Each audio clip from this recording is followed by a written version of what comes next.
Chapter 7: Retirement, Stillness, and the Rediscovery of Faith. When retirement finally came, many people thought it meant the end of activity, a slowing down, a quiet fade into old age. But for me, it became something far different. It was not an ending, it was a beginning.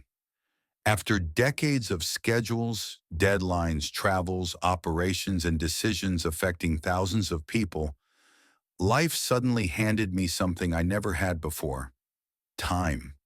For the first time in my life, I woke up without a corporate clock dictating my day. No urgent meetings, no site inspections, no flight schedules, no pressure, just hours. Open, available, quiet, and mine to shape. At first, the silence felt unusual. Then it became liberating. And finally, it became meaningful. With this new freedom, I made a decision that surprised even me. I used my time to deepen my faith. Since I now had the luxury of time, I enrolled in advanced studies in Catholic doctrine offered by Opus Dei. I approached it not as a hobby, not as a pastime, but as a serious intellectual and spiritual pursuit. I wanted to understand the Church's history, the Bible, the development of doctrine, and the roots of the faith that held me through all my darkest nights. And so, in my later years, when most people slow down, I went deeper. I read, I studied, I listened, I reflected.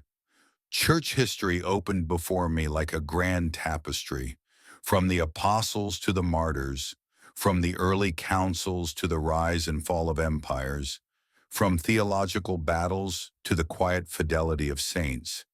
It sharpened my mind. It strengthened my faith.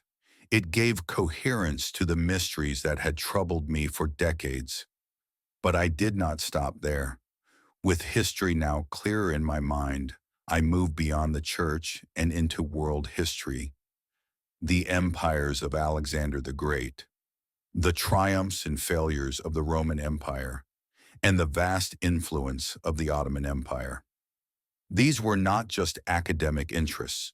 They became the lenses through which I understood human nature, leadership, power, and civilization. I continued learning, sometimes through books, sometimes through documentaries on YouTube and Netflix. It amazed me how faith and history illuminate each other. The more I studied, the more I saw that God has always been at work, quietly, patiently, powerfully, across centuries. And then something unexpected happened.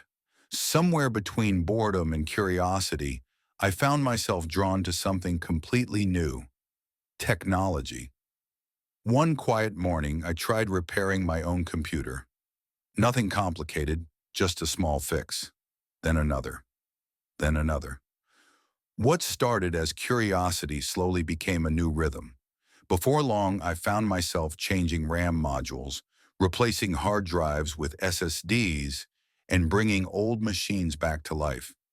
It surprised even me. Here I was in my senior years, discovering a hands-on hobby that had nothing to do with my old profession.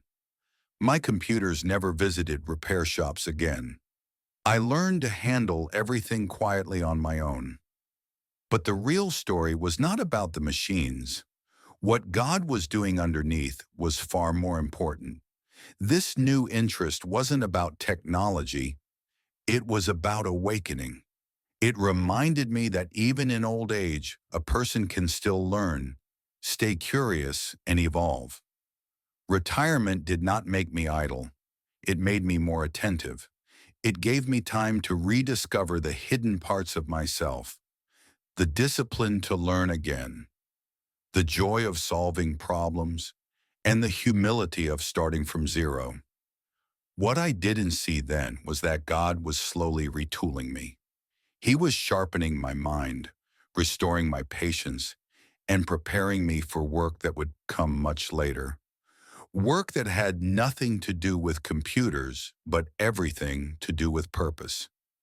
This chapter of learning was not yet a mission. It was a formation, a quiet training ground for what would unfold in the next stages of my life.